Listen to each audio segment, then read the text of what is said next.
같이 기도하겠습니다.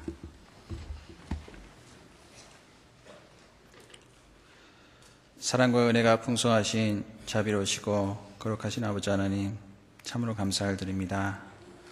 영원히 멸망받아 마땅한 이 더러운 죄인을 구원하시었고, 또한 하나님의 자녀로 삼으시고 하나님의 나라에서 영원히 함께 살 수 있는 귀한 소망을 허락하심에 참으로 감사를 드립니다.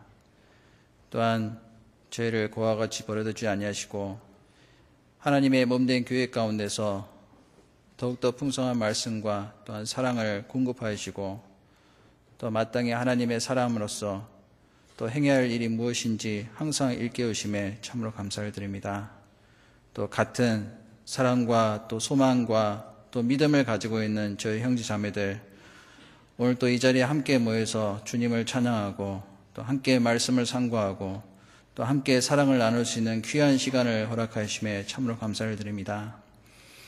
저희들이 살고 있는 이 시대는 너무나도 배역하고 또한 너무나도 완악한 시대라는 것을 잘 알고 있습니다.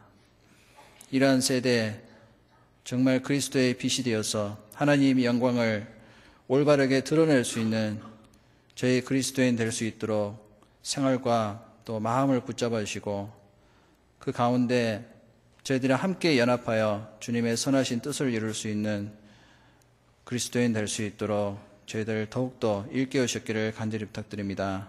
오늘도 함께 모여있는 저희들 필요한 말씀으로 공급하시옵고, 또한 마지막 때 마땅히 어떠한 마음을 가져야 될지, 어떤 사람이 되어야 될지 다시 한번 말씀으로 일깨우시고 깨우치셨기를 간절히 부탁드립니다. 오늘 교제의 모든 시종을 온전히 주님의 의로운 손에만 부탁드리며, 이 모든 말씀을 저희를 죄 가운데서 구원하신 우리 구주 예수 그리스도의 이름 받들어 감사하며 기도드렸습니다. 아멘. 성경 말씀 창세기 35장을 같이 찾아보시겠습니다.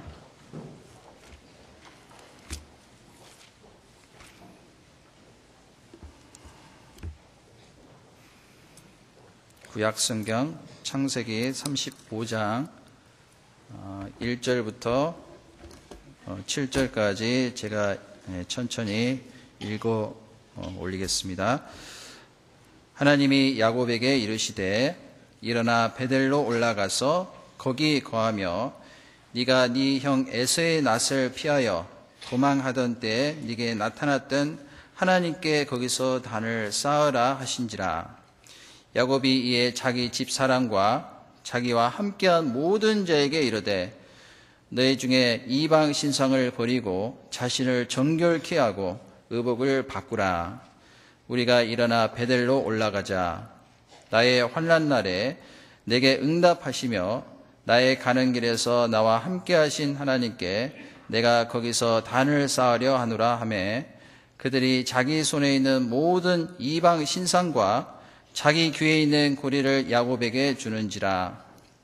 야곱이 그것들을 세겜 근처 상수리 나무 아래 묻고 그들이 발행하였으나 하나님이 그 사면 고울들로 크게 두려워하게 하신 거로 야곱의 아들들을 추격하는 자가 없었더라. 야곱과 그와 함께한 모든 사람이 가나안 땅 루스 곧 베델에 이르고, 7절 말씀은 같이 읽겠습니다. 그가 거기서 단을 쌓고 그곳을 엘 베델이라 불렀으니 이는 그 형의 낯을 피할 때 하나님이 그에게 거기서 나타나셨습니다. 안녕하세요. 반갑습니다. 저는 서울중앙교회에서 함께 교제를 하고 있는 이해찬이라고 합니다. 제 이름의 뜻은요, 은혜를 이제 찬송한다는 뜻인데요. 혹시 제 이름이 기억이 안 나시는 분들은 은혜 찬송가 앞에 표지를 보시면은 바로 기억이 나시리라 생각이 듭니다. 이제 가을이 됐죠? 가을이 되면은 이제 청고마비의 계절, 그래서 말이 살찌는 계절입니다. 그래서 말만 살찌는 것이 아니라 또 우리가 또 육신적으로 뿐만 아니라 또 영적으로도 성숙되고 더욱더 하나님 앞에서 또 성장할 수 있는 그런 이제 계절이 됐으면 좋겠습니다.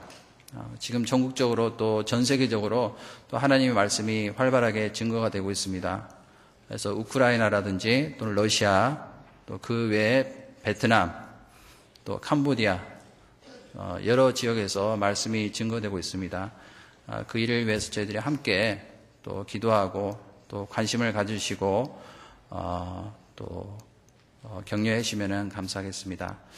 오늘 같이 상고하고자 하는 말씀은 방금 읽었던 창세기 35장 말씀을 중심으로 해서 베델로 올라가자라는 주제로 같이 말씀을 상고해 보도록 하겠습니다. 이제 가을이 되면은 마음이 좀 하나님 앞에서 식어질 수가 있습니다. 그래서 하계 수양회도 끝나고 또 추석도 지나고 또 추계 수양회도 끝났죠. 그래서 이맘때가 되면은 마음이 자칫 잘못하면 흐트러질 수가 있고 또 흔들릴 수 있는 그런 이제 시기이기 때문에 마음을 우리가 다시 잡는 것이 중요하리라고 생각이 듭니다. 그래서 하나님 앞에서 내가 어떤 사람인지 다시 한번 생각해 보고 또한 내가 지금 하나님 앞에서 올바른 그러한 마음을 가지고 있는지 또한 하나님 앞에서 내가 드렸던 그 서원이 지금 잘 진행이 되고 있는지 또한 결심했던 그 모든 일들이 하나님 앞에서 잘 또 수행이 되고 있는지 다시 한번 우리 자신을 점검해 보고 또한 그렇지 못한다라면은 우리가 이제 반성해 보고 또한 신앙의 회복의 기회로 삼는 것이 중요하리라고 생각이 듭니다. 자, 이 세상 사람들은 이 세상의 것을 추구하고 또한 물질을 추구하고 또한 쾌락을 얻기를 이제 원하는 그러한 세상에서 살고 있습니다. 하지만 우리는 그 일시적인 쾌락과 어떤 그 물질적인 것을 추구하는 것이 아니라 더 나은 것, 더 높은 것, 그러니까 주님을 향하는 그런 마음이 항상 유지가 돼야 되겠죠. 그렇지 못하게 되면 이 세상 사람들처럼 똑같이 세상에 묻혀서 살아갈 수가 있습니다. 근데 야곱은 하나님께 반드시 올라가서 베델에 거해야 되는데도 불구하고 세겜에 머물러서 세상 사람들과 함께 타협하는 그러한 마음을 가지고 안주하는 그러한 생활을 하는 가운데 하나님께 부르심을 받았습니다. 그래서 창세기 35장 1절 말씀을 보시면은 하나님이 야곱에게 이르시되 일어나 베델로 올라가서 거기 거하며 네가 네 형 에서의 낯을 피하여 도망하던 때 네게 나타났던 하나님께 거기서 단을 쌓아라. 하나님께서 야곱에게 나타나셨습니다. 네가 있는 그 자리에서 일어나서 베델로 올라가서 거기서 거하며 내가 하나님 앞에서 정말 올바른 자리에 있는지를 한번 생각을 해봐야 되겠죠. 내가 서 있는 곳이 정말 있어야 될 자리인지 생각을 해보고 그렇지 않다라면은 우리 자신도 그 자리를 박차고 일어나야 되겠죠. 그리고 하나님께서 명령하셨듯이 베델로 올라가서 거기서 거하라고 되어 있습니다. 이 베델이라는 뜻은 하나님의 집이라고 되어 있습니다. 하나님이 거하시는 그 처소, 하나님께서 역사하시는 그곳, 그리고 말씀이 역사하는 곳, 성령이 역사하는 그 곳에 머물러 있어야 되는데 그렇지 못하는 경우에 있다라면 하나님께서도 우리에게 이와 같이 말씀하시겠죠. 이 베델이라는 곳은 최초로 아브라함에게 나타나셔서 아브라함에게 약속을 허락하시고 또 아브라함이 하나님께 단을 쌓았던 곳입니다. 이 말씀을 잠깐 접어두시고요. 창세기 12장으로 가보도록 하겠습니다. 창세기 12장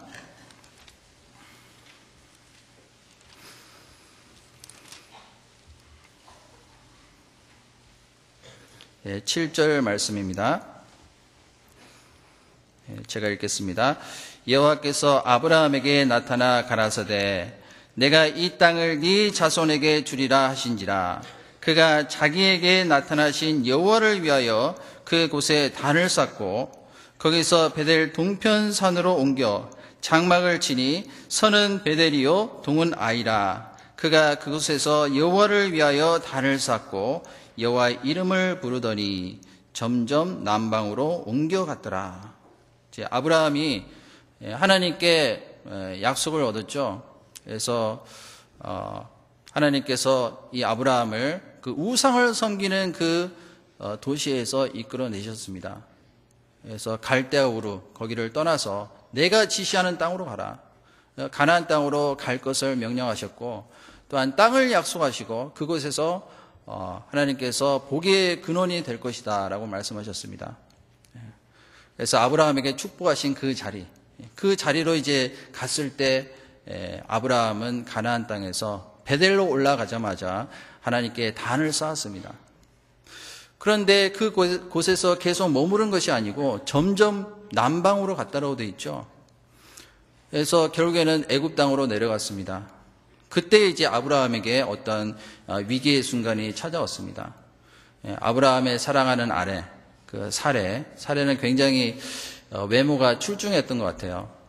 외모가 아름다웠던 그런 이제 여자였던 것 같습니다. 그래서 이제 자기 아내가 너무 이제 외모가 아름답다 보니까 좀 두려운 마음이 생겼죠. 그래서 자기의 누이라고 속였습니다.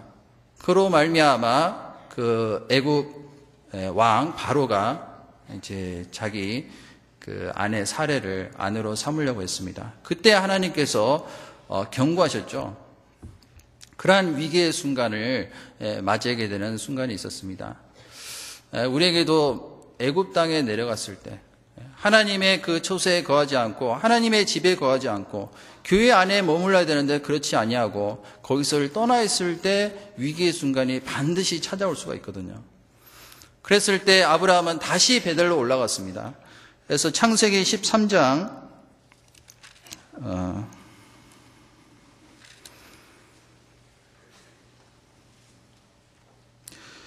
4절에 보시면요. 3절에 그가 남방에서부터 발행하여 베델에 이르며 베델과 아이 사해전에 장막 쳤던 곳에 이르니 그가 처음으로 단을 쌓은 곳이라 그가 거기서 여호와의 이름을 불렀더라. 아브라함이 처음에 단을 쌓았던 곳, 그 베델로 다시 올라갔습니다. 그리고 여호와의 이름을 불렀다라고 돼 있어요. 우리의 신앙이 언제부터 이제 점점 그 하나님 앞에서 멀어지게 되고 또한 위기의 순간이 오게 되느냐 하면은 그 베델로 올라가야 되는데 하나님께서 함께 하시는 그 곳에 머물러 있어야 되는데 그렇지 않냐고 세상에 빠져 있고 또한 세상과 타협하고 또 아니란 그런 마음으로 어떤 자기를 합리화시키는 그 곳에 있을 때 분명히 위기의 순간이 오거든요. 그래서 야곱은 그 에서의 눈을 피해서 장자의 명분을 빼앗은 이후에 그 에서의 어떤 그 눈을 피해서 도망하던 그러한 과정 속에서 하나님께서 야곱을 부르시는 그러한 과정이 나타납니다. 그 곳에서 하나님께서 하늘 문을 여시고 또한 축복해 주셨거든요. 창세기 28장을 또 보시겠습니다. 창세기 28장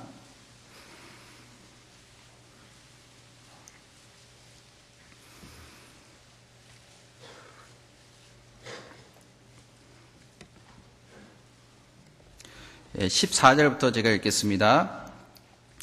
네 자손이 땅에 티끌같이 되어서 동서남북에 편만할지며 땅의 모든 족속이 너와 네 자손을 인하여 복을 얻으리라. 15절 말씀부터 16절 말씀은 같이 읽겠습니다. 내가 너와 함께 있어 네가 어디로 가든지 너를 지키며 너를 이끌어 이 땅으로 돌아오게 할지라. 내가 네게 허락한 것을 다 이루기까지 너를 떠나지 아니하리라 하신지라.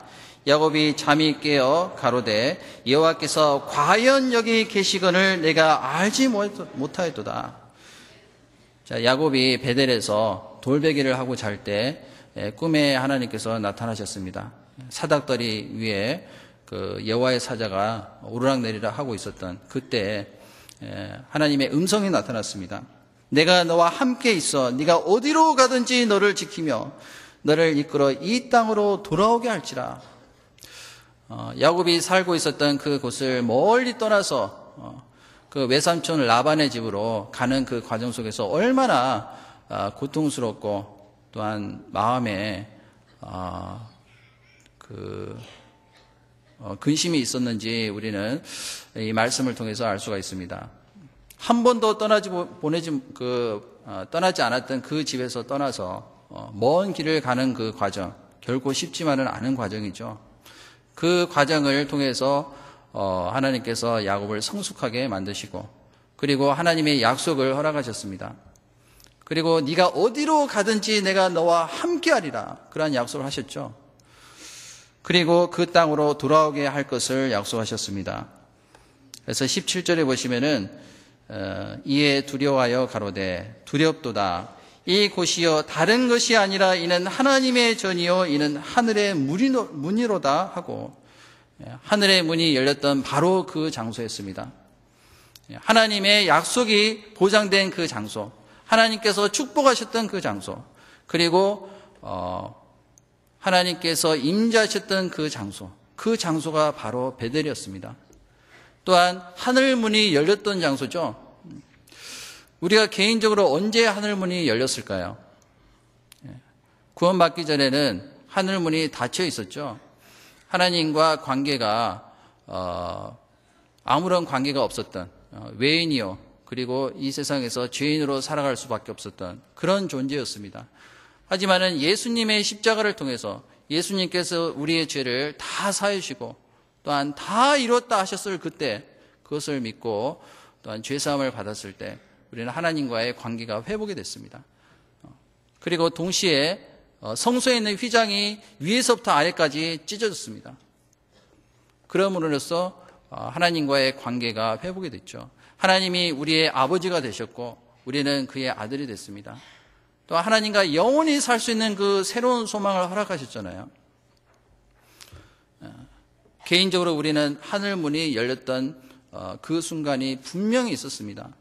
죄로 말미암아 가로막혔던 그 담이 완전히 허물어졌던 그때 하나님과의 화목이 이루어졌잖아요. 그리고 그때부터 하나님과의 교통이 시작됐습니다. 하나님과의 교제, 그리고 하나님과의 그 사귐이 시작이 됐잖아요. 그리고 하나님과의 사귐을 가지고 있는 사람들끼리의 어떤 사귐, 그것이 이루어지는 곳이 바로 이 교회잖아요. 이 교회가 바로 하나님의 집이라고 되어 있습니다. 이 교회 가운데 거할 때 또 하나님께서 우리에게 주시고자 하는 어떤 약속된 축복이 있잖아요. 또 다른 복이 있습니다. 그래서 19절에 보시면은 그곳 이름을 베델이라 하였더라. 이 성의 본 이름은 루스더라. 이 베델 1번이라고 해가지고 밑에 나라주에 뭐라고 되어 있죠? 하나님의 집이라고 되어 있습니다. 하나님께서 함께 하셨던 그 임재했던 그곳이 바로 하나님의 집이잖아요. 하나님의 처소. 우리 신약 시대에 와서는 바로 이 교회를 가리켜서 하나님의 집이라고 되어 있거든요. 디모데 전서 4장을 찾아보시겠습니다. 3장입니다. 디모데 전서 3장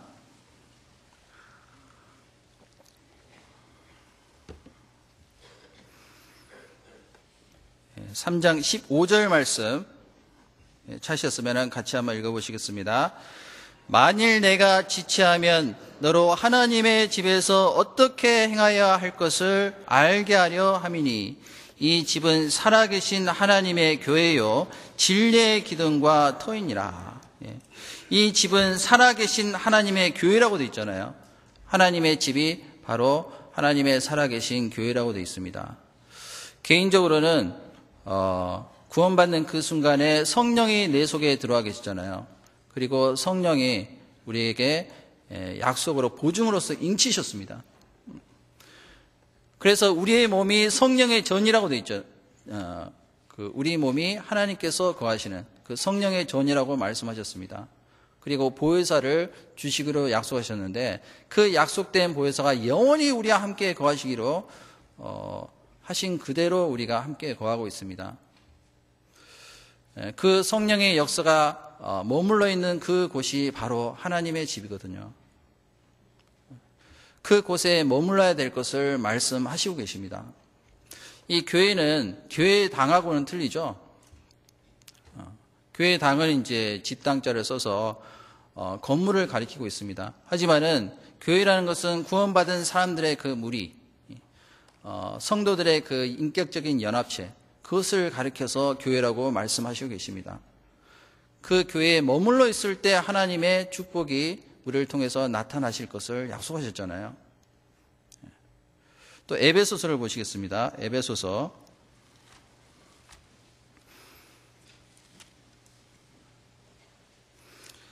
2장 19절부터 22절까지 찾으셨으면 또 같이 한번 읽어보시겠습니다. 그러므로 이제부터 너희가 외인도 아니요 손도 아니요 오직 성도들과 동일한 시민이요 하나님의 권속이라. 너희는 사도들과 선자들의 터 위에 세우심을 입은 자라. 그리스도 예수께서 친히 모퉁이 돌이 되셨느니라. 그의 안에서 건물마다 서로 연결하여 주 안에서 성전이 되어가고 너희도 성령 안에서 하나님의 거하실 처소가 되기 위하여 예수 안에서 함께 지어져 가느니라. 예수 안에서 함께 지어져 간다고 되어 있죠. 우리 구원받은 그리스도인들은 그 안에서 각 지체에 어떤 몸에 붙어 있는 하나의 역할을 해야 될 것을 말씀하시고, 그리고 그 지체가 연결이 되었을 때 어떤 온전한 교회가 될 수가 있잖아요. 이 교회라는 것은 가르침을 받는 곳이죠. 말씀의 어떤 가르침을 받고 공급받고, 그리고 그리스도의 정상적인 신앙생활을 할 수 있도록 도움을 받는 곳입니다.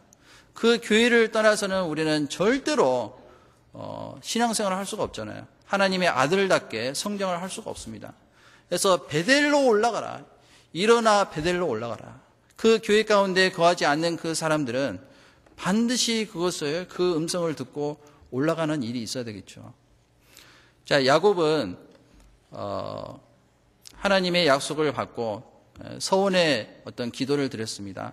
가나안 땅으로 다시 돌아오게 하신다라면은 내가 다시 베델로 돌아와서 단을 쌓고 하나님께 11조를 바치겠습니다 라는 서원을 했습니다. 그런데 그 약속을 잊어버렸죠.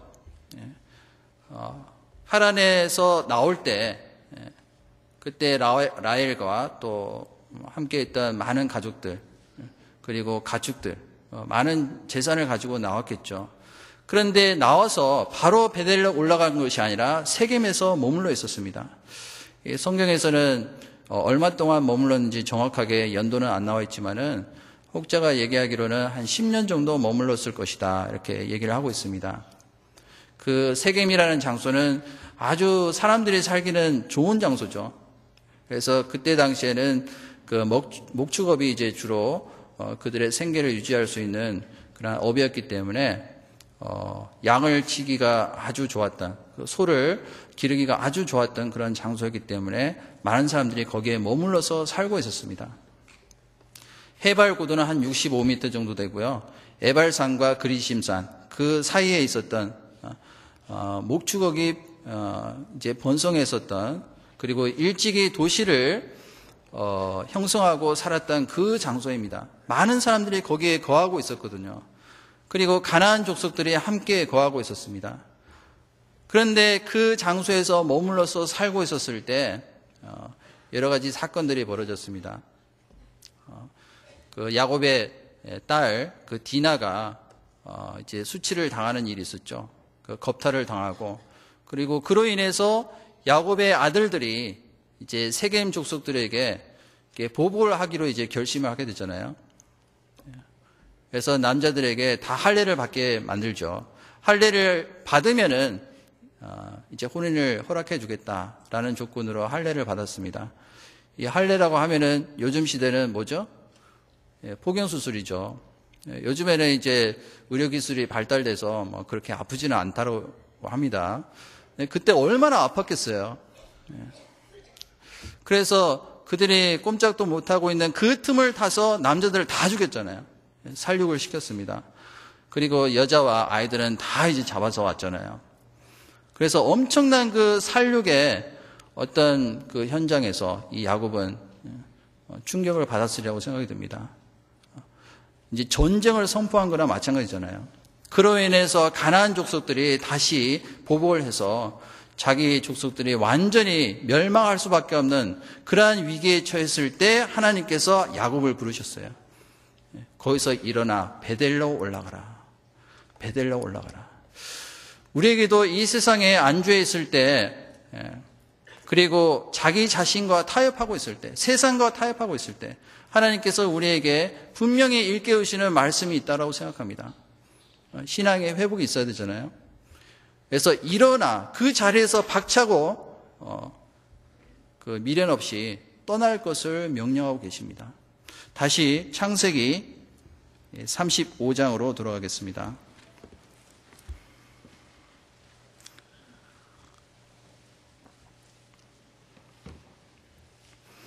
35장 1절을 제가 다시 한번 읽겠습니다.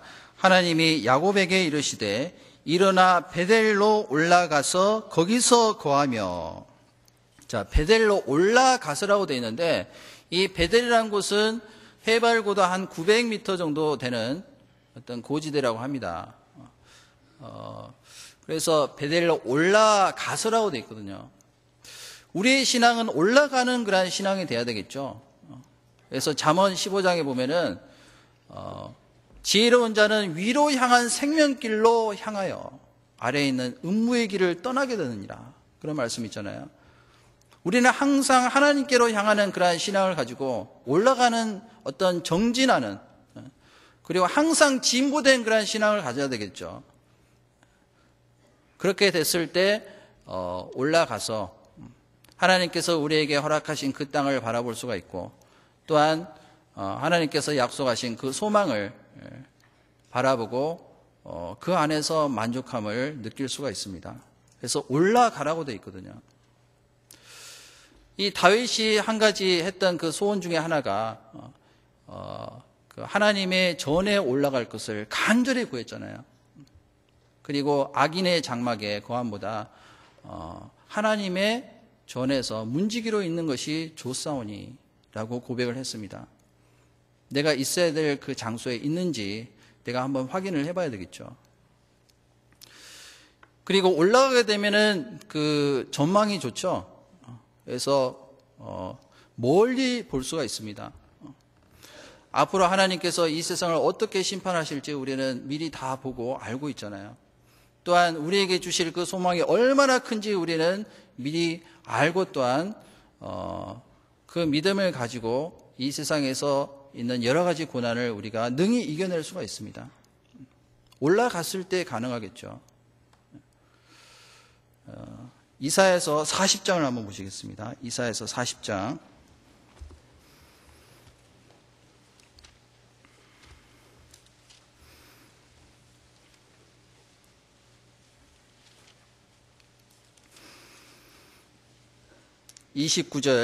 (29절부터) (31절까지) 제가 읽겠습니다.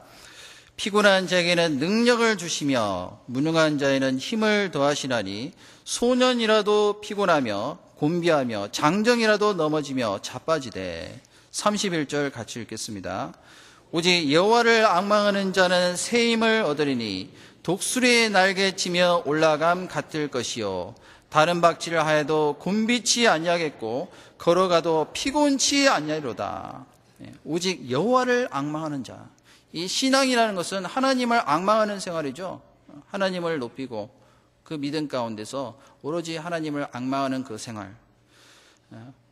오직 여호와를 앙망하는 자는 새 힘을 얻으리니 독수리의 날개치며 올라간 같을 것이요.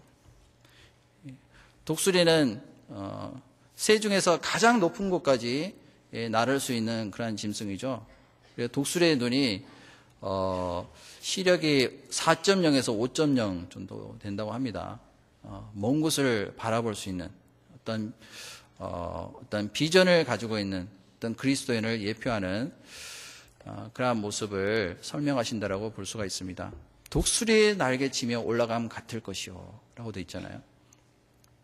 그런데 그 독수리에게도 위기의 순간이 있다고 합니다. 이 독수리의 생명이 보통 한 70세에서 80세, 세라고 그러니까 좀 이상한데요. 70살에서 80살까지 살 수 있다고 합니다. 굉장히 오래 살죠. 새 중에서는 가장 오래 사는 동물이 아닌가라는 생각을 해봅니다. 그런데 한 40세가 되면은 이제 털이 빠지기 시작한대요. 털도 빠지고, 그리고 이제 독수리의 발톱도 점점 이제 무뎌지고, 그리고 부리도 이제 구부러지기 때문에 사냥을 못 한대요. 그래서 새 왕이라고 하는 그 독수리가 사냥도 못 하고 털도 다 빠지고 굉장히 볼품없게 되죠. 그렇게 됐을 때 이 독수리는 한 가지 결단을 한다고 합니다. 그래서 높은 곳에 올라가서 바위에다가 막 부리를 이제 비벼댄대요. 그러면은 오래된 그 부리는 떨어지고 이제 점점 이제 나중에 새로운 부리로 부리가 나서 날카로운 부리를 가질 수 있다고 합니다. 그리고 그 부리를 가지고 자기의 발톱을 다 빼버리죠. 무뎌져 있는 그 발톱을 다 뽑아버려요. 얼마나 아프겠어요. 하지만 그런 과정이 있기 때문에 새로운 발톱이 날 수가 있죠. 그리고 새로운 그러한 깃털을 가질 수 있다고 합니다. 그래서 독수리가 반드시 그 위기의 순간이 있는데 그 위기의 순간을 잘 극복했을 때 이제 남은 생애를 더 힘차게 살아갈 수 있는 새 힘을 가지고 또 올라갈 수 있는 그러한 힘을 가질 수 있게 된다고 합니다. 우리 그리스도인에게도 반드시 그러한 때가 있거든요. 하나님 앞에서 내가 그 침륜에 빠져서 뒤로 물러가는 그러한 때가 있겠죠. 염려에 빠지게 되는 그러한 경우가 분명히 있을 수 있다고 생각합니다. 그 생활의 염려로 마음이 둔화해진다고 되어 있잖아요. 그래서 누가복음 21장에 보면 너희는 스스로 조심하라. 그렇지 아니하면 방탕함과 술 취함과 생활의 염려로 마음이 둔화해지고 뜻밖의 그날이 덕과 같이 너에게 임하리라. 하나님 앞에서 내가 정말 그 스스로 조심하고 있는지, 또한 늘 깨어서 정신을 차리고 하나님께 근신하는 가운데 기도하고 있는지 우리 자신을 한번 살펴봐야 되겠죠. 하나님과 점점 가까워지는 사람은 이 세상과 점점 멀어지게 되어 있습니다. 비행기를 타고 올라갈 때 점점 육지와 멀어지게 되죠. 그와 동시에 하늘과는 점점 가까워지잖아요. 그런데 착륙할 때는 이제 반대의 현상이 벌어지게 되죠. 비행기가 착륙할 때는 땅과 점점 가까워짐과 동시에 하늘과 멀어지죠. 그것이 바로 신앙생활의 원리거든요. 이 세상과 가까워지는 사람은 하나님과 멀어지게 되어 있습니다. 하나님과 가까운 사람은 이 세상과 점점 멀어지게 되어 있거든요. 그 올라가는 신앙을 가지고 있는 사람은 점점 세상과 멀어지고 동시에 하나님과 가까워질 수가 있습니다.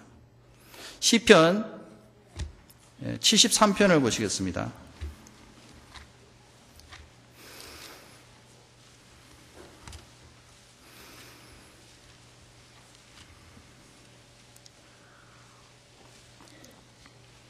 (73편) 25절부터 28절까지 또 찾으셨으면 같이 한번 읽어보시겠습니다. 하늘에서는 주 외에 누가 내게 있으리요? 땅에서는 주밖에 나의 사모할 자 없나이다. 내 육체와 마음은 쇠잔하나 하나님은 내 마음의 반석이시요 영원한 분깃이시라. 대저 주를 멀리하는 자는 망하리니 음녀같이 주를 떠난 자를 주께서 다 멸하셨나이다. 하나님께 가까이함이 내게 복이라. 내가 주 여호와를 나의 피난처로 삼아 주의 모든 행사를 전파하리다. 주를 멀리하는 자는 다 망한다라고 되어 있어요. 하나님은 자기를 가까이 하는 자를 가까이 하신다라고 되어 있잖아요. 그래서 하나님께 가까이함이 내게 복이라. 내가 주 여호와를 나의 피난처로 삼아 주의 모든 행사를 전파하리다. 하나님께 올바르게 쓰임받을 수 있죠. 그리고 나를 통해서 또 다른 생명이 태어날 수가 있습니다. 그것이 우리에게 허락하신 또 다른 축복이잖아요. 그것은 바로 하나님의 전에 올라갔을 때 가능하겠죠. 여호와께 가까이 하라 라고 되어 있습니다. 하나님을 가까이 하는 것이 내게 복이잖아요. 제가 이제 네팔에 예전에 자주 선교를 이제 갔었을 때요.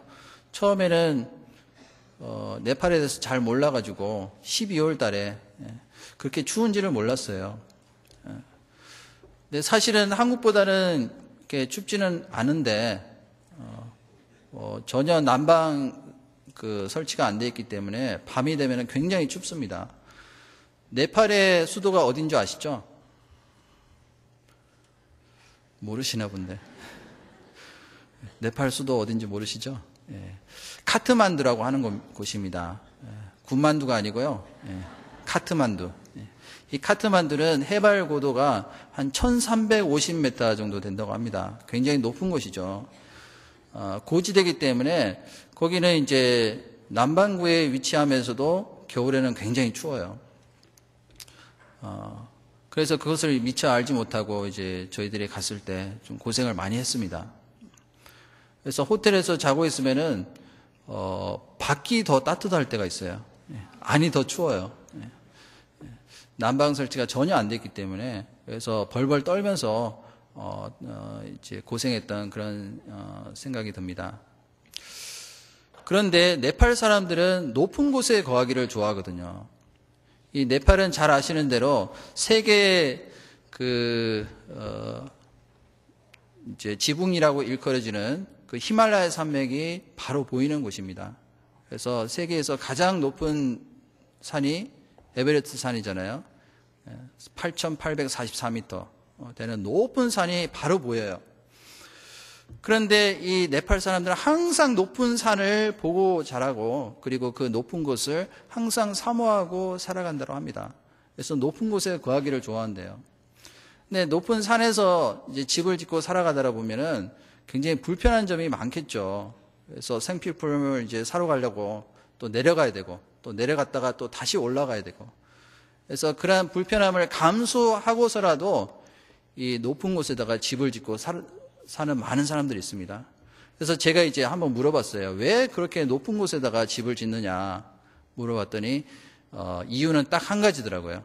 전망이 좋기 때문에, 잘 보이기 때문에.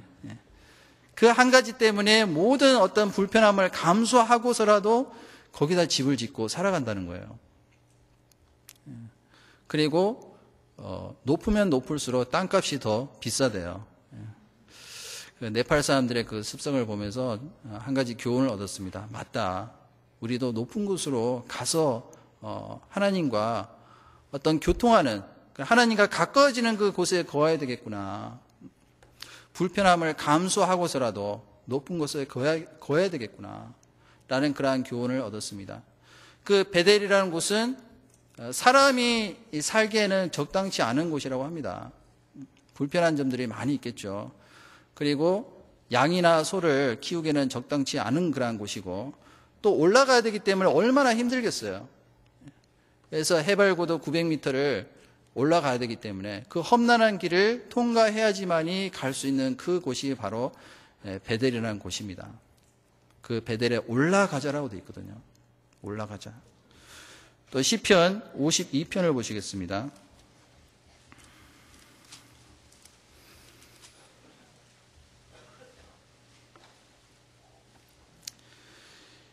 시편 52편 7절부터 8절 말씀 또 찾으셨으면 같이 한번 읽어보시겠습니다.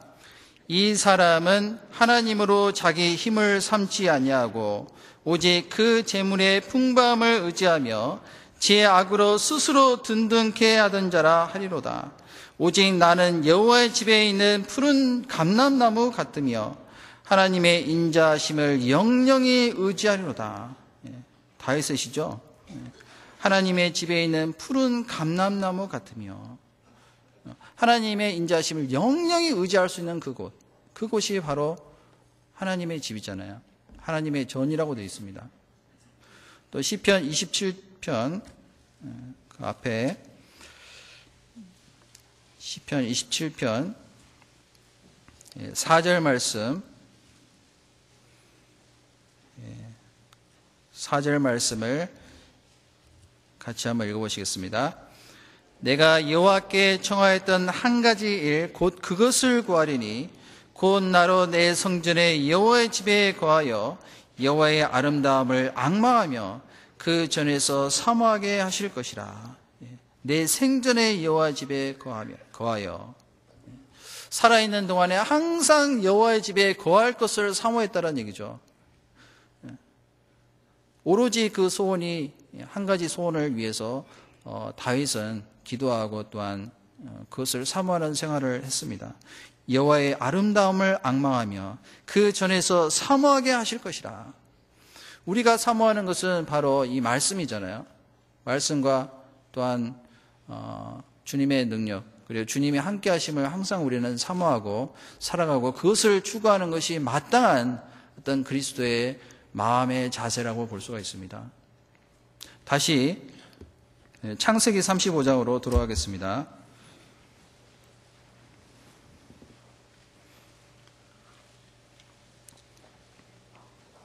1절에 그래서 베델로 올라가서 거기서 거하며 네가 그 형 에서의 낯을 피하여 도망하던 때에 네가 나타났던 하나님께 거기서 단을 쌓아라. 단을 쌓아라. 이 단을 쌓는다는 것은 하나님께 희생의 어떤 제사를 드리는 것이죠. 하나님께 제사를 드리는 것. 하나님께 제사를 드리기 위해서는 반드시 어떤 자기 자신의 헌신이 있어야 되겠고 또한 희생이 필요하겠죠. 그래서 단을 쌓으라고 하나님께서 명령하셨어요. 그래서 1절 말씀에 보면은 일어나 올라가서 거하며 단을 쌓아라. 이 총 4가지의 명령어를 통해서 우리에게 교훈하시는 말씀이라고 볼 수가 있습니다. 우리가 살고 있는 어떤 현실에 안주하지 말고 거기서 박차고 일어나서 일어날 뿐만 아니라 올라가서 또한 거기 거하라고 되어 있어요. 그리고 단을 쌓으라고 되어 있습니다. 그런데 하나님의 전에 올라가기 전에 반드시 해야 될 일이 있다라고 되어 있습니다. 2절 말씀 같이 한번 읽어보시겠습니다. 야곱이 이에 자기 집 사람과 자기와 함께한 모든 자에게 이르되 너희 중에 이방 신상을 버리고 자신을 정결케 하고 의복을 바꾸라. 자, 야곱은 자기 혼자만 올라간 것이 아니라 자기와 함께한 자기 가족들 또 함께 살고 있는 모든 사람들을 데리고 올라갔어요. 야곱이 이에 자기 집 사람과 자기와 함께한 모든 자에게 이르되 너희 중에 이방 신상을 버리고 첫 번째 해야 될 것이 버리라고 돼 있어요. 이방 신상을 버리라고 돼 있거든요. 두 번째는 자신을 정결케 하고 그리고 세 번째는 의복을 바꾸라고 돼 있습니다. 하나님의 전에 올라가기 전에 하나님의 집에 여호와의 집에 베델에 올라가기 전에 반드시 해야 될 3가지. 첫 번째는 버리라고 되어 있죠. 이방 신상을 버리라고 되어 있습니다. 하나님 앞에서 우리가 마음에 하나님보다도 더 귀하게 여기는 것, 사랑하는 것이 있으면 그것이 바로 우상이잖아요. 탐심은 곧 우상숭배라고 되어 있습니다.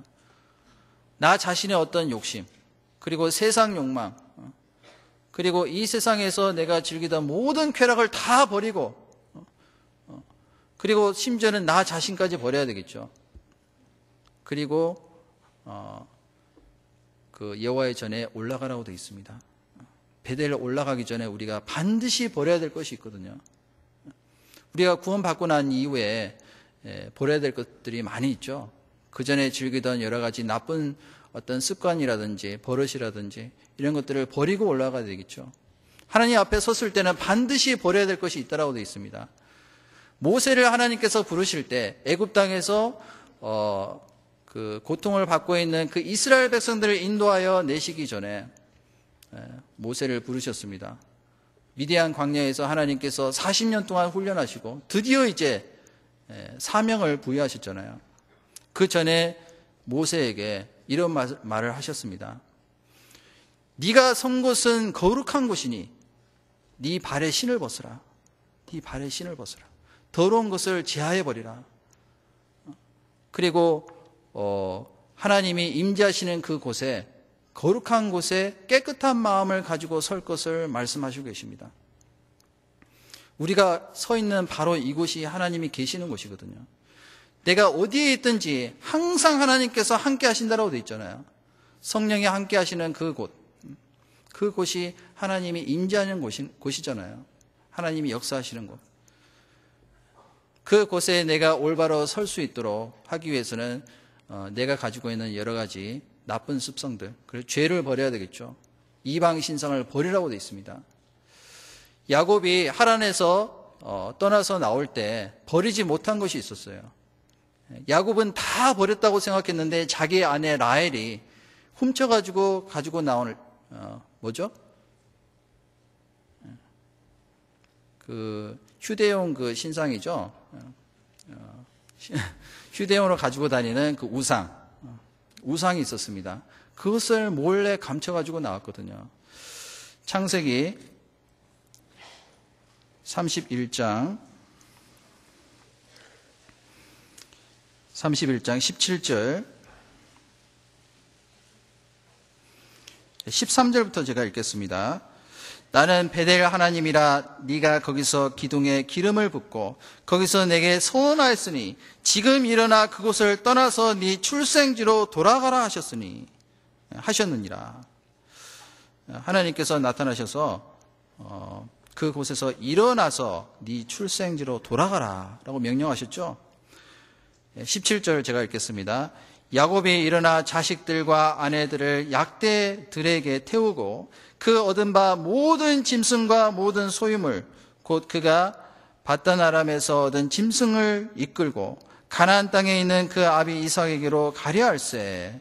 때 라반이 양털을 깎으러 갔으므로 라헬은 그 아비의 무엇을 도둑질했다고 돼 있죠? 드라빔이라고 돼 있죠. 드라빔. 이때 당시는 가지고 다닐 수 있는 그 휴대용 우상이 있었던 것 같습니다. 우상의 종류가 굉장히 많았겠죠. 그 중에서 가지고 다닐 수 있는 그 드라빔이라는 그 우상을 훔쳐가지고 나왔어요.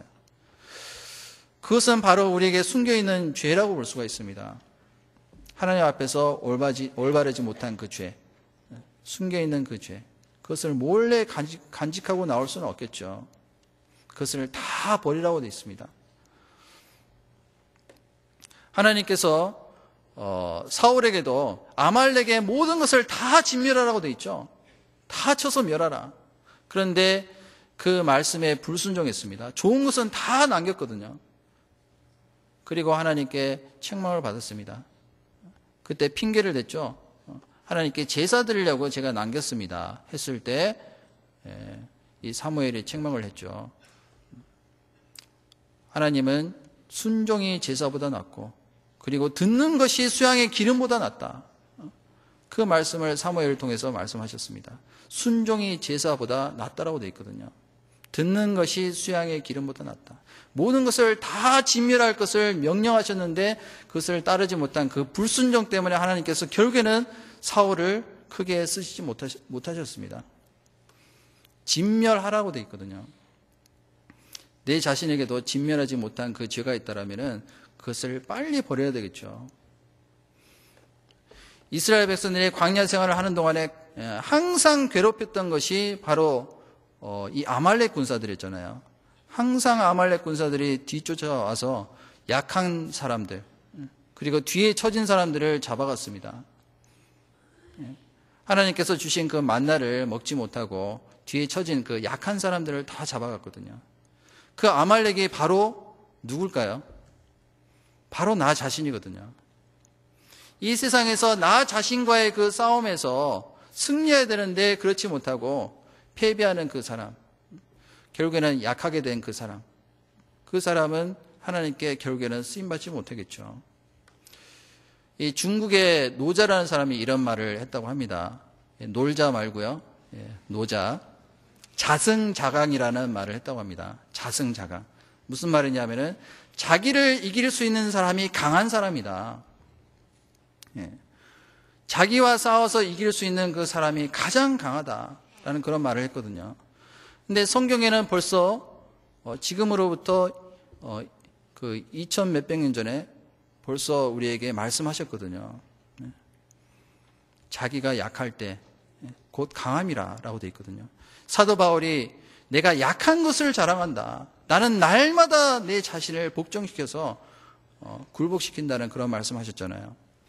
고린도후서 12장을 보시겠습니다.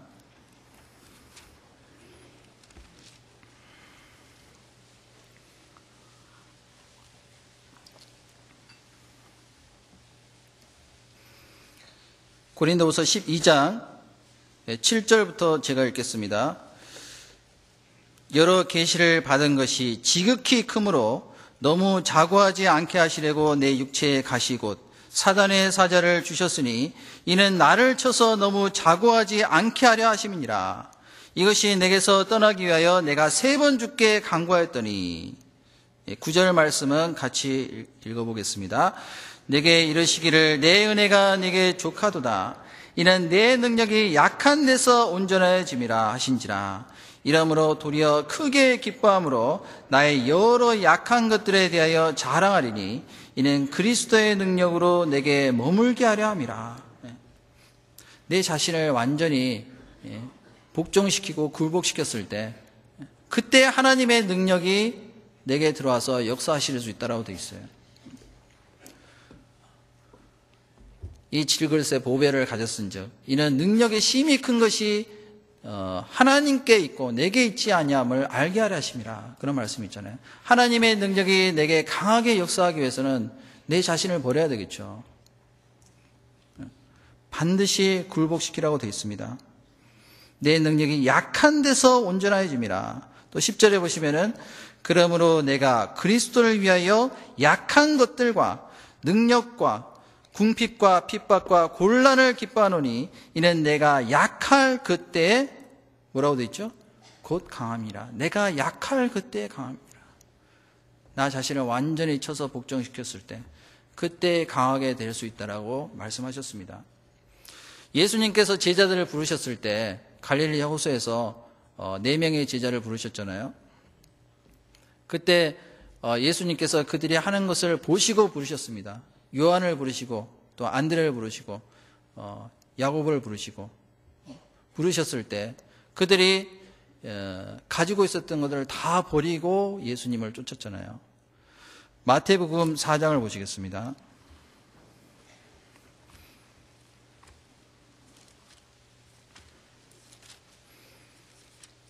마태복음 4장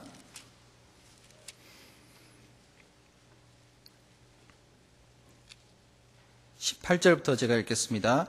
갈릴리 해변에 다니시다가 두 형제 곧 베드로라 하는 시몬과 그 형제 안드레가 바다에 금을 던지는 것을 보시니 저희는 어부라. 말씀하시되 나를 따라오너라. 내가 너희로 사람을 낚는 어부가 되게 하리라 하시니 20절부터 22절은 같이 읽겠습니다. 저희가 곧 그물을 버려두고 예수를 쫓으니라. 거기서 더 가시다가 다른 두 형제 곧 세베대의 아들 야고보와 그 형제 요한이 그 붙인 세베대와 한 가지로 배에서 금을 깁는 것을 보시고 부르시니 저희가 곧 배와 부친을 버려두고 예수를 쫓으니라. 자, 예수님을 쫓아가기 위해서 반드시 버려야 될 것이 있죠. 배와 부친을 버려두고 쫓았다라고 돼 있어요. 그렇다고 우리가 살고 있는 생계를 유지할 수 있는 어떤 직업을 다 버리고 그리고 예수님을 쫓아야 되느냐? 그것이 아니라 우리의 마음을 뜻하는 것이잖아요. 하나님 앞에서 우리가 어떠한 마음을 가지고 쫓아야 될지 말씀을 하시는 내용이라고 볼 수가 있습니다. 갈라디아서 2장 20절에도 내가 그리스도와 함께 십자가에 못 박혔나니 이는 내가 산 것이 아니요 내 안에 그리스도께서 사신 것이라. 내가 이제 육체 가운데 사는 것은 나를 사랑하사 나를 위하여 자기 몸을 버리신 예수 그리스도를 믿는 믿음 안에서 사는 것이라 라고 되어 있잖아요. 그리스도와 함께 십자가에 못 박혔다라고 되어 있어요. 이제는 나는 죽은 것이잖아요. 또한 예수님께서 부활하셨을 때 우리도 같이 부활했습니다. 부활의 생명을 얻은 그 사람은 이제는 자기 자신을 버리고 주님을 따라갈 수가 있습니다. 그래서 배와 부친을 버려두라고 되어 있는데 이 부친이라는 얘기는 뭐냐 하면은 자기의 가족이잖아요. 예수님께서도 말씀하셨죠. 만약에 아비나 어미를 나보다 더 사랑하는 자도 합당치 아니하고 아들과 딸을 나보다 더 사랑하는 자도 합당치 아니하니라. 자기 십자가를 지고 나를 좇을 것을 말씀하셨잖아요. 모든 것보다도 주님을 더 사랑하고 귀하게 여길 것을 말씀하셨습니다. 야고보서 4장 4절에도 간음하는 여자들이여, 세상과 벗된 것이 하나님과 원수임을 알지 못하느냐. 세상과 벗된 것이 하나님과 원수된다라고 되어 있어요. 하나님보다 더 사랑하는 것, 그리고 귀하게 여기는 것이 내 속에 있다라면은 그것이 합당치 않다라고 되어 있거든요. 마가복음을 찾아보시겠습니다. 마가복음 10장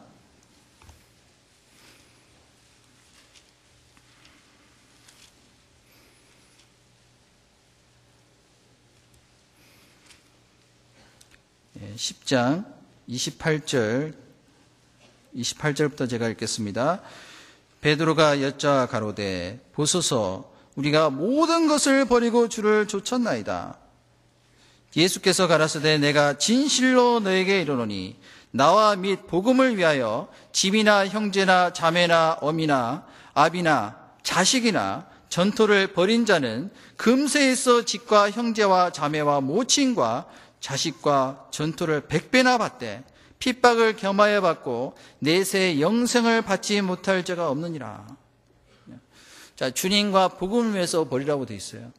나와 및 복음을 위하여 집이나 형제나 자매나 어미나 아비나 자식이나 전토를 벌인 자는 하나님께서 더 큰 축복을 주시기로 약속하셨어요. 몇 배나요? 100배나. 100배나 주신다라고 약속하셨잖아요. 또 다른 축복을 우리에게 허락하셨습니다. 그랬을 때 결국에는 우리를 통해서 우리의 가족이 구원을 받을 수가 있잖아요. 구원받은 이후에는 사실은 믿음이 틀리기 때문에 같은 믿음을 가지고 있지 않기 때문에 원수가 될 수가 있습니다. 그래서 자기 집안 식구가 자기 원수니라. 불화하는 일이 반드시 있다라고 되어 있잖아요. 근데 분명히 그 일은 우리가 겪어야 될 하나의 과정이라고 볼 수가 있겠죠. 하나님의 전에 올라가기 위해서는 반드시 그러한 희생이 있어야 되겠죠. 고난이 필요하다는 것을 말씀하시고 계십니다. 그래서 31절에 그러나 먼저 된 자로서 나중되고 나중된 자로서 먼저 될 자가 많으니라. 하나님께서 약속하신 그 축복을 얻는 사람이 있다라고 되어 있어요. 분명히 구원받은 지 오래된 사람이든지 또는 얼마 안 된 사람이든지 그 사람이 그 이후에 어떻게 살았느냐에 따라서 분명히 갚아주시는 그 상급이 틀리다라고 되어 있습니다. 전도서 11장 1절에 보면은 네 식물을 물 위에 던지라. 그리하면은 여러 날 후에 네가 도로 찾으리라. 그런 말씀이 있죠. 같이 한번 찾아보시겠습니다. 전도서 11장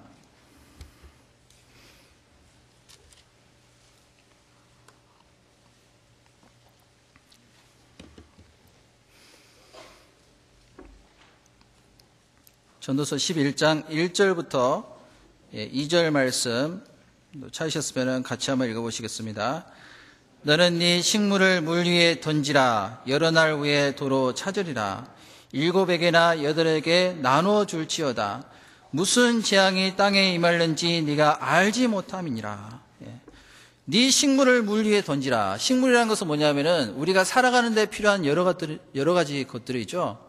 물질이 될 수도 있는 것이고 또 여러 가지 우리가 살아가는 데 필요한 것들, 그런 것들을 과감 없이 버리라고 돼 있어요. 물 위에 던지라. 물 위에 던진다는 얘기는 뭐냐면은 물은 곧 하나님의 말씀을 가리키고 있잖아요. 또한 성령을 가리키고 있습니다. 말씀이 역사하는 곳, 그리고 성령이 역사하시는 곳에 과감히 던지라는 얘기예요. 과감히 던져서 희생을 했을 때 여러 날 후에 도로 찾으리라 라고 말씀하셨잖아요. 하나님께서 우리에게 더 큰 축복을 허락하셨습니다. 또 7에게나 8에게 나누어 줄지어다. 무슨 재앙이 땅에 임할는지 네가 알지 못함이니라.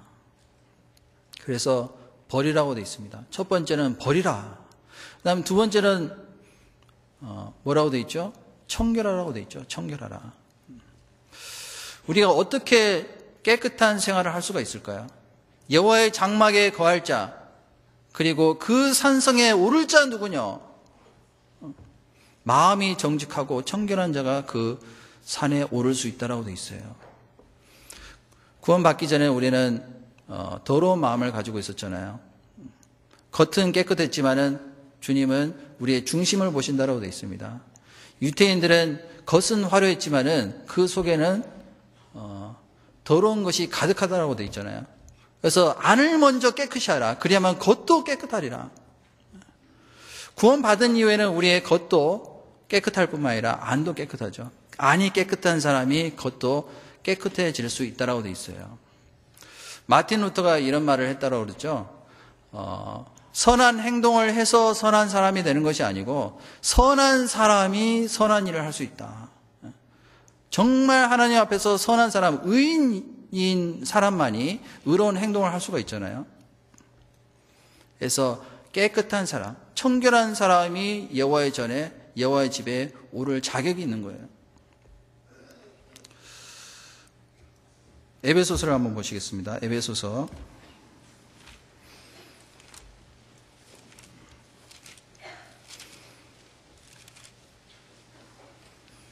4장 22절부터 24절 말씀 또 찾으셨으면 같이 한번 읽어보시겠습니다.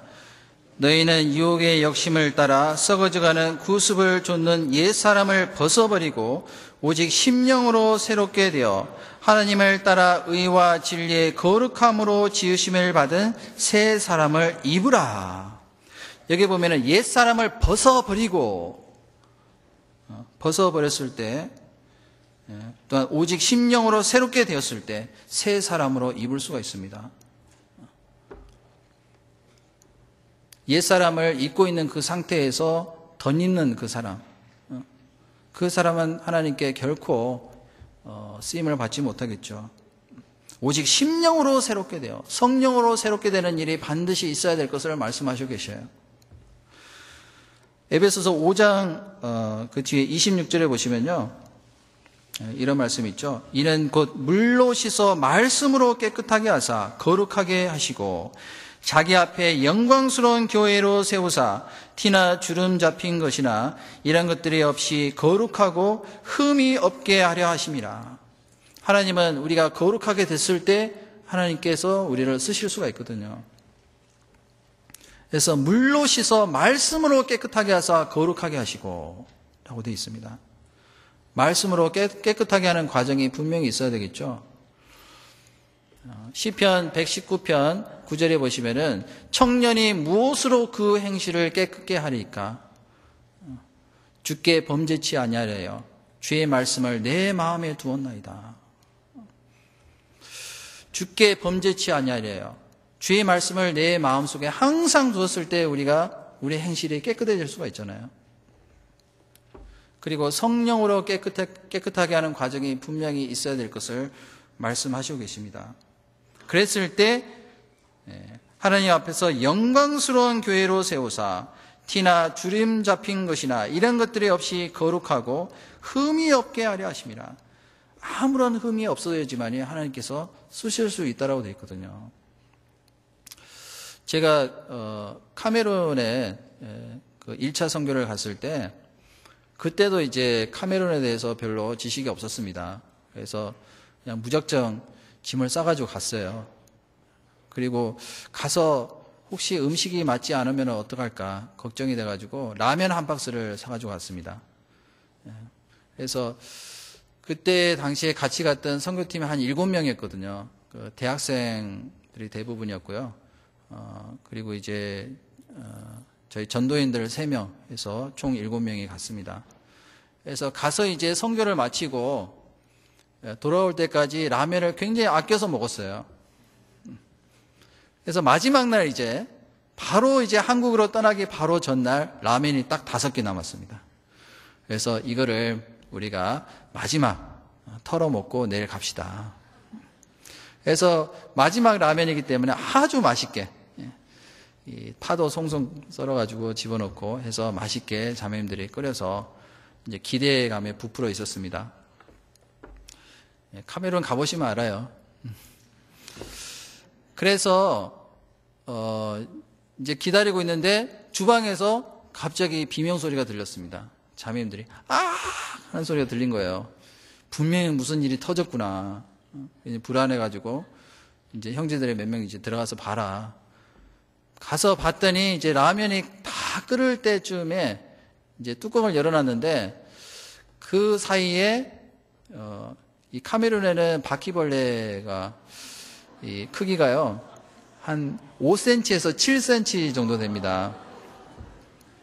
저는 처음에 방개인 줄 알았어요. 무슨 바퀴벌레가 이렇게 큰가. 그리고 날아다녀요, 바퀴벌레가. 날아다니다가 이제 뜨거운 게 있으니까 툭 떨어진 거예요. 라면 속에 들어갔습니다. 라면을 보니까 이제 벌써 바퀴벌레가 들어와서 배영을 하고 있더라고요. 그래서 이거를 건져내고 먹을 것이냐, 아니면 다 버릴 것이냐, 이 고민에 빠졌습니다.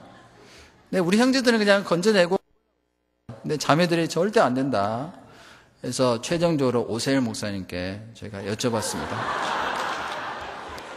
목사님 어떻게 할까요? 했더니 뭘 어떻게 다 버려야지. 그래서 아깝지만은 다 버렸어요. 그때는 너무 아까웠습니다. 마지막 라면인데. 그때 이제 한 가지 교훈을 얻었습니다. 아, 우리가 라면 속에도 이렇게 바퀴벌레 한 마리만 들어가도 우리가 먹을 수 없는데 우리 생활 가운데 더러운 것이 있으면 하나님께서 받으실 수 있겠느냐. 그런 교훈을 얻었습니다. 하나님은 더러운 그릇은 절대 쓰시지 않으라고 되어 있거든요. 큰 집에는 질그릇도 있고 은그릇도 있다라고 되어 있거든요. 깨끗이 않은 그 그릇은 하나님께서 쓰시지 않으라고 되어 있어요. 그래서 정결케 하라고 되어 있습니다. 말씀으로 정결케 하고 성령으로 정결케 하는 일이 있어야지만이 하나님께 거룩하게 될 수가 있고 쓰임을 받을 수가 있잖아요. 디모데 후서를 보시겠습니다. 디모데 후서.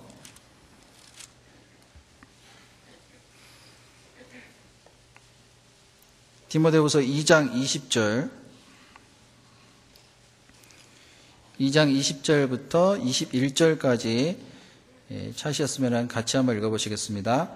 큰 집에는 금과 은의 그릇이 있을 뿐 아니요 나무와 질그릇도 있어 귀 쓰는 것도 있고 천이 쓰는 것도 있나니 그러므로 누구든지 이런 것에서 자기를 깨끗하게 하면 귀 쓰는 그릇이 되어 거룩하고 주인의 쓰심에 합당하며 모든 선한 일에 예비함이 되리라.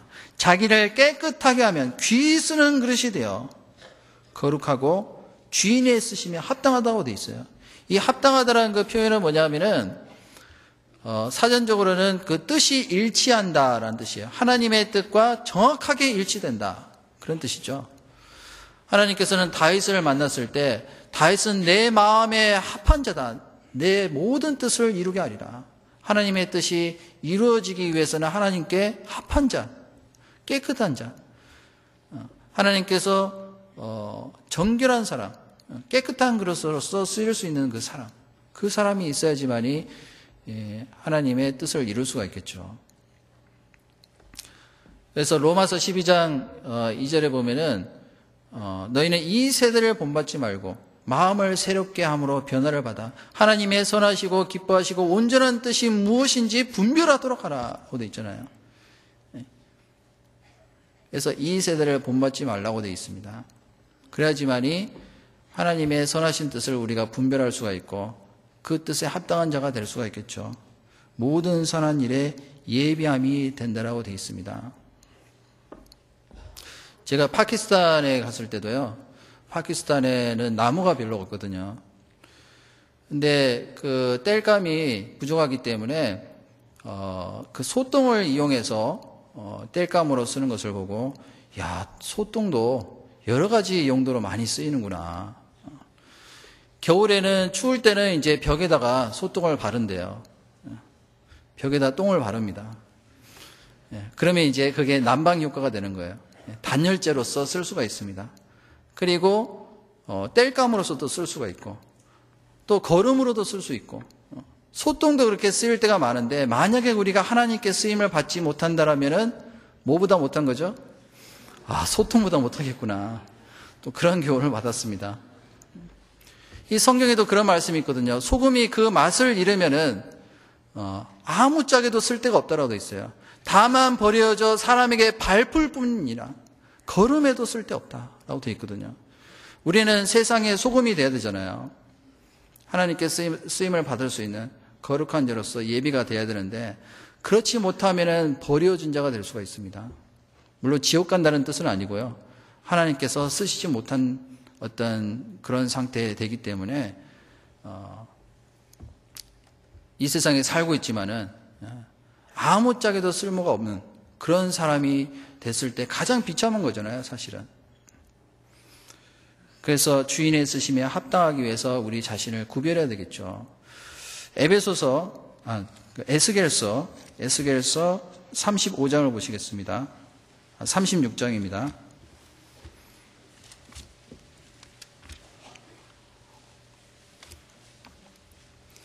에스겔서 36장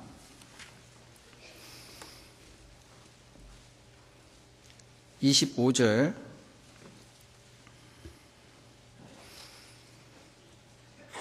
25절부터 제가 읽겠습니다.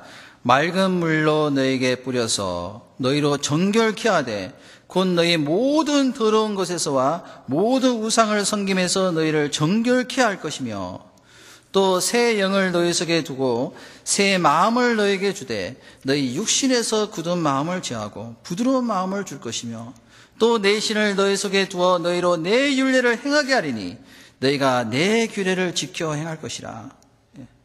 맑은 물로 너희에게 뿌려서 정결케 하되 라고 되어 있죠. 아까도 이제 말씀드렸지만 이 물은 말씀 또는 성령을 뜻한다라고 볼 수가 있습니다. 또 새 영을 너에게 주고, 구원받은 이후에는 우리에게 새 영이 있잖아요. 하나님의 영이 들어와 계십니다. 그리스도의 영, 하나님의 영, 또 진리의 영, 또 보혜사라고 되어 있죠. 누구든지 그리스도의 영이 없으면 그리스도의 사람이 아니라고 되어 있어요. 그리스도인이라고 하는 것은 예수님을 그리스도라고 믿는 사람, 또한 그리스도의 영을 소유하고 있는 사람이라는 뜻입니다. 그 사람은 반드시 그 생활이 변화가 되어야 되겠죠. 그리고 하나님의 말씀을 지킬 수가 있습니다. 내 규례를 지켜 행할 것이요 라고 되어 있죠. 시편 1편 1절에 보시면은 복 있는 사람은 악인의 꾀를 쫓지 아니하며 죄인의 길에 서지 아니하며 오만한 자의 자리에 앉지 아니하며 오로지 여호와의 율법을 즐거워하며 그 율법을 주야로 묵상하는 자로다. 그 율법을 즐거워할 수가 있고 또한 묵상하고 또한 행할 수 있는 힘이 있겠죠. 또 에스겔서 16장을 보시겠습니다. 16장 4절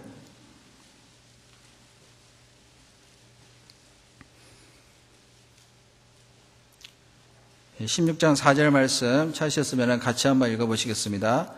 너의 난 것을 말하건대 네가 날 때에 네 배꼽줄을 자르지 아니하였고 너를 물로 씻어 정결케 하지 아니하였고 네게 소금을 뿌리지 아니하였고 너를 강보로 싸지도 아니하였나니.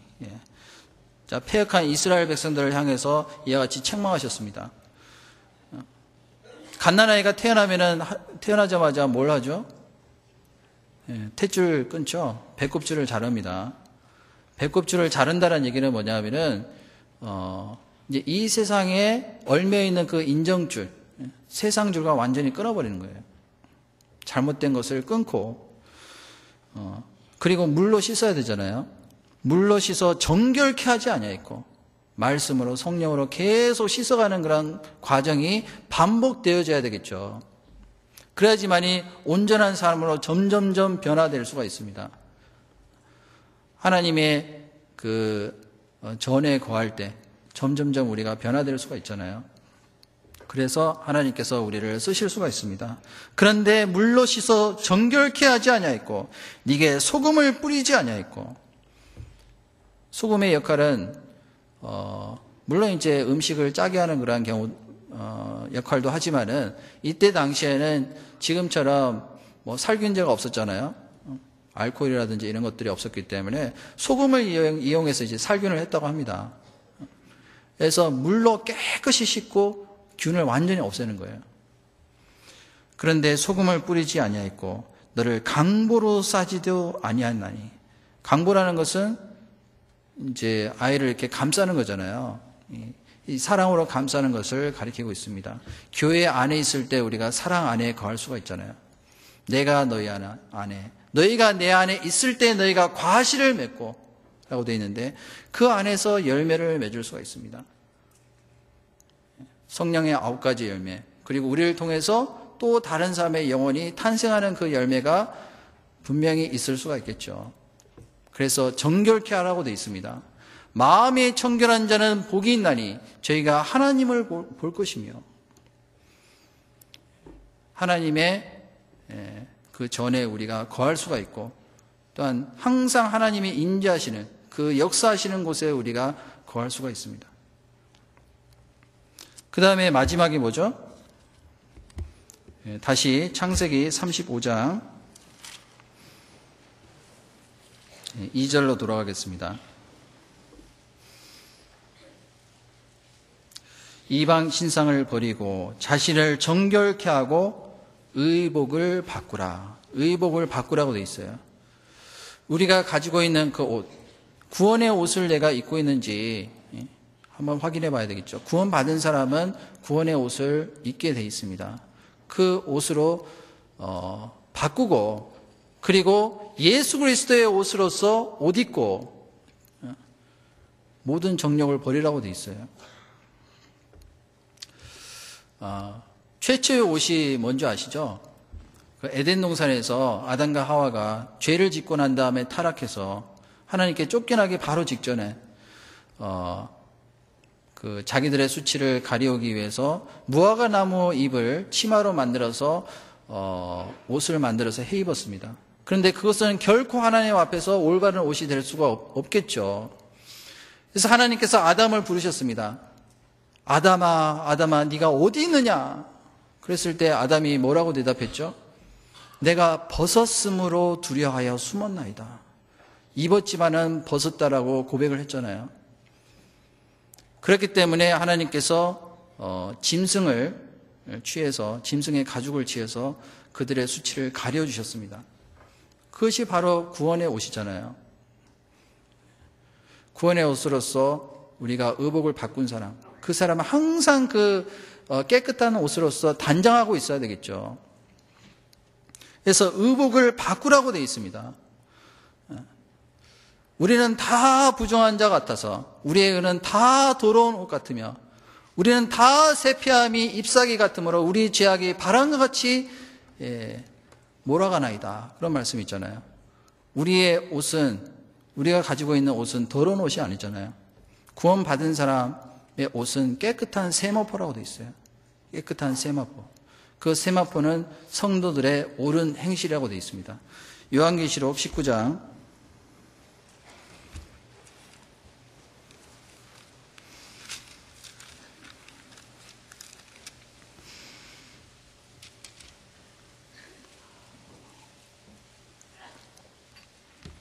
19장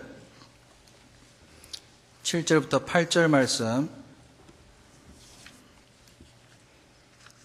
찾으셨으면 천천히 같이 한번 읽어보시겠습니다.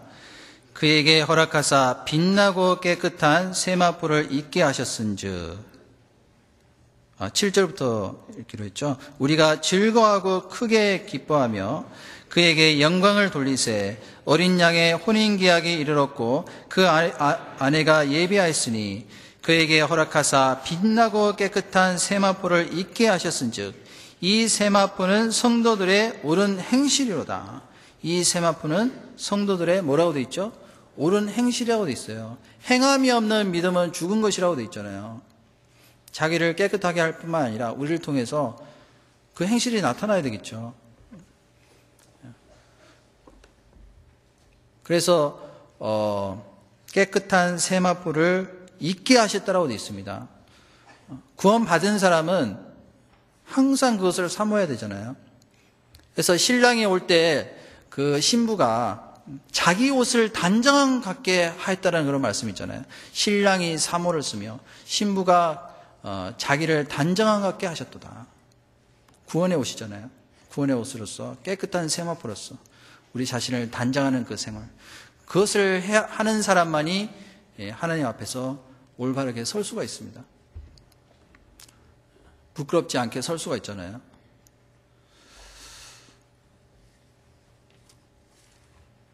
또 로마서 13장을 보시겠습니다. 로마서 13장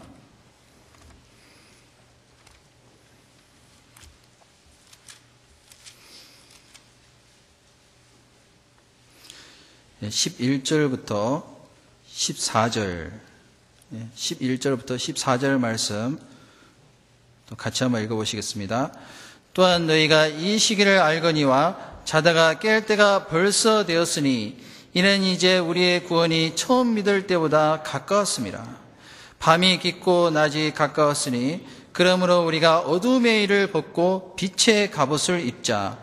낮에와 같이 단정히 행하고 방탕과 술 취하지 말며 음란과 호색하지 말며 쟁투와 시기하지 말고 오직 주 예수 그리스도로 옷 입고 정욕을 위하여 육신의 일을 도모하지 말라. 여기에 입으라는 말씀이 두 번 나오죠. 12절에 빛의 갑옷을 입자라고 되어 있죠. 어두움의 일을 벗고 몸은 깨끗하게 씻었는데 다시 더러운 옷을 입는다라면 아무 소용이 없잖아요. 그래서 깨끗하게 자기 몸을 정결케 한 사람은 깨끗한 옷을 입어야지만이 정말 깨끗한 사람이 되는 거잖아요. 빛의 갑옷을 입으라고 되어 있습니다. 우리는 이 세상에서 마귀와의 어떤 전쟁을 하고 있잖아요. 그래서 우리의 싸움은 혈과 육에 대한 것이 아니요 정사와 권세와 이 세상의 주관자들과 하늘에 있는 악의 영들에 대함이라. 그 어둠의 주관자들과 싸우고 있잖아요. 빛의 갑옷을 입고 싸우라고 되어 있습니다. 전신갑주를 취하라 그런 말씀 있잖아요.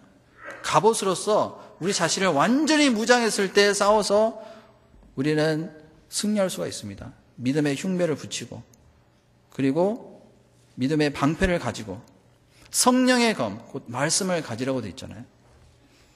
그것이 우리가 취해야 될 옷이라고 볼 수가 있습니다. 또 14절에 오직 주 예수 그리스도로 옷 입고 정욕을 위하여 육신의 일을 도모하지 말라. 정욕을 위하여 육신의 일을 도모하지 말라. 예수 그리스도로 옷 입으라고 되어 있습니다. 우리를 통해서 우리의 행실을 통해서 다른 사람이 구원받는 일이 분명히 있거든요. 이 세상에 우리는 살고 있지만은 우리는 이 세상 사람이 아니잖아요. 우리는 빛의 아들이라고 되어 있습니다. 그래서 항상 깨어 기도하라고 되어 있잖아요. 항상 언제든지 주님을 맞이할 수 있는 준비를 하는 것이 우리 성도들의 올바른 자세라고 볼 수가 있습니다. 그래서 야곱이 세겜에서 비록 살고 있을 때 죄 가운데 빠져서 살고 있었지만은 하나님께서 일깨우셨습니다. 그 야곱을 불러서 이스라엘로 명하시고 쓰시기 위해서는 베델로 올라가는 과정이 분명히 있어야 된다고 말씀하셨습니다. 예수님께서도 예루살렘으로 올라가기 위해서 결심하셨잖아요. 그것은 우리의 결심이 필요하고 또한 우리의 단호한 결단과 각오가 있어야 된다는 걸 말씀하시고 계시잖아요. 예수님은 자기가 죽을 걸 알면서도 예루살렘으로 올라가셨어요. 십자가에서 죽으시고 그리고 우리를 구원하시는 그 역사를 다 이루셨습니다. 다 이루었다 하시고 돌아가셨잖아요. 우리의 목적이 하나님께 우리가 결심한 그 일이 다 이루어지는 그 순간에 우리도 다 이뤘다 말할 수가 있겠죠. 그 사람만이 하나님께 영광을 받을 수가 있습니다. 하나님께서 주시고자 하는 또 다른 축복이 있습니다. 그래서 베델로 올라가자라고 되어 있어요. 야곱은 그 이름이 원래 간사하다는 뜻이잖아요. 얍사바다 또는 교활하다 그런 뜻인데 하나님께서 이스라엘이라는 이름으로 바꿔주셨어요. 물론 그 전에 바꿔주셨지만은 이제는 정말 이스라엘이라는 그 이름을 가지고 쓰임을 받을 수 있는 그러한 사람으로 하나님 앞에서 설 수가 있었잖아요. 베델로 올라갔을 때 하나님 앞에서 단을 쌓고 또한 자기 자신을 완전히 하나님께 바쳐서 드렸을 때 하나님께 쓰임을 받았습니다. 이스라엘의 뜻이 뭐죠? 이스라엘. 하나님과 겨루어서 이겼다라는 뜻이잖아요. 우리가 하나님과 겨뤄서 어떻게 힘으로 이길 수가 있겠어요? 이겼다라는 것은 뭐냐면 하나님께 축복을 받아내는 쪽으로 이겼다는 뜻이에요. 그래서 야곱이 여호와의 사자와 씨름했잖아요. 씨름해서 끝까지 그 인내했을 때 그 승리를 맛볼 수가 있었습니다. 우리가 끝까지 견디는 가운데, 인내하는 가운데, 끝까지 하나님께 우리가 부르짖고 또한 기도하는 가운데 매달렸을 때 그 축복을 받아내는 쪽으로 우리는 승리할 수가 있습니다. 그래서 빛의 갑옷을 입자라고 되어 있습니다. 또한 예수 그리스도를 옷 입고 정력을 위하여 육신의 일을 도모하지 말라. 그러한 가운데 우리가 베델로 올라가는 그러한 일이 있어야 되겠죠. 하나님의 전에 항상 그 올라가는, 전진하는, 항상 우리의 소망을 주님께 드리는 그 신앙을 했을 때 우리의 신앙이 올바르게 설 수가 있습니다. 마지막으로 시편 122편 말씀을 찾겠습니다. 시편 122편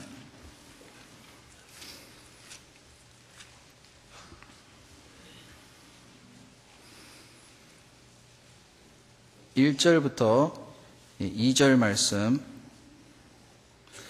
1절부터 2절 말씀 같이 한번 읽어보시겠습니다. 사람이 내게 말하기를 여호와의 집에 올라가자 할 때 내가 기뻐하였도다. 예루살렘아 우리 발이 네 성문 안에 섰도다. 여호와의 집에 올라가자 할 때 내가 기뻐하였도다. 이 다윗의 시라고 되어 있습니다. 성전에 올라가는 노래라고 제목이 붙여져 있죠. 여호와의 집에 올라가자 할 때 내가 기뻐하였도다. 또 9절 말씀 같이 한번 읽어보시겠습니다. 여호와 우리 하나님의 집을 위하여 내가 네 복을 구하리로다. 우리가 하나님의 집에 있을 때 가장 우리가 안전하게 거할 수가 있고 그 안에서 진정한 만족과 기쁨을 누릴 수가 있겠죠. 그 안에서 구원받은 사람이 점점 더 일어났을 때 우리는 더욱더 하나님께 감사할 수가 있습니다. 하나님께 영광을 돌릴 수가 있잖아요. 그래서 2011년도 이제 얼마 안 남았습니다. 그래서 남은 기간 정말 하나님께 내 신앙을 다시 한번 회복할 수 있는, 만약에 침체에 빠져 있다라면은 계속 침륜에 빠지는 자가 되는 것이 아니라 뒤로 물러가는 것이 아니라 항상 전진할 수 있는, 또 신앙이 진보될 수 있도록 우리가 하나님 앞에 올라가는 것이, 서는 것이 마땅하리라고 생각합니다. 같이 기도하고 마치도록 하겠습니다. 저희를 사랑하시는 자비로우시는 아버지 하나님, 참으로 감사를 드립니다. 하나님 앞에서 우리가 어떠한 사람인지 다시 한번 말씀을 통해서 일깨우심에 참으로 감사를 드립니다. 구원받은 그리스도로서 하나님 앞에서 어떠한 마음을 가지고 서야 될지 제 마음을 일깨우시고, 좋지 못한 그런 마음을 가지고 또한 더러운 것을 가지고 주님 앞에 서 있다라면은 그것을 전부 버리고 또한 정결한 마음으로 그리스도의 그 옷을 입고 또한 빛의 갑옷을 입고 저희 자신을 다시 한번 점검할 수 있는 그러한 생활을 할 수 있도록 도와주시기를 간절히 부탁드립니다. 또 곧 있으면은 또 시작될 대전도 집회가 있습니다. 주님께서 함께 해주셔서 또 이번에도 많은 영혼들이 하나님의 말씀을 듣고 이 마지막 때 구원받는 역사가 크게 일어날 수 있도록 저희 가운데 역사하셨기를 간절히 부탁드립니다. 주님이 오실 날이 이제 얼마 남지 않은 이때 정말 근신하는 가운데 깨어서 항상 기도할 수 있는, 정신을 차릴 수 있는 저희 마음을 허락하여 주시옵소서. 모든 것 주께 부탁드리며 이 모든 말씀을 예수님의 이름 받들어 기도드렸습니다. 아멘.